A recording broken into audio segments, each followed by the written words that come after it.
But first, Metro Health reports another large jump in new coronavirus cases with 954. And dozens of new cases are inside a San Antonio nursing and rehabilitation center. For that, let's go live to Eyewitness News reporter Henry Ramos at Windsor Mission Oaks. Henry.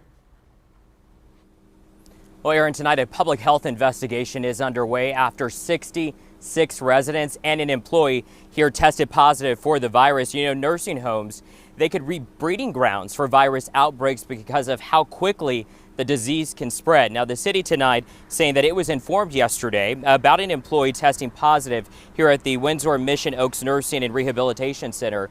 The Metro Health Medical Director says it is not uncommon for an employee to test positive for the virus from community spread and then bring it back to a congregate setting like this facility. Dr. Janda Wu says they are working with this facility on constantly testing residents. She said most of the 66 residents who have the virus are not showing any symptoms.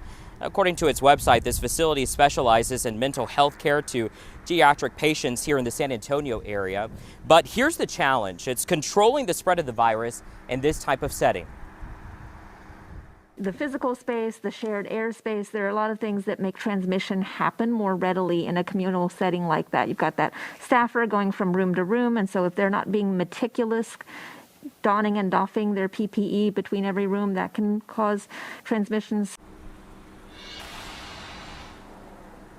So right now, the city will be testing every other resident who right now is tested negative every week until they don't have a new positive case. So really the number here could grow. It's also important to note that here in San Antonio, there are 3 other nursing facilities that have 30 or more coronavirus cases as well as deaths. But no new deaths, and no deaths, I should say, have been reported here at this facility as of tonight.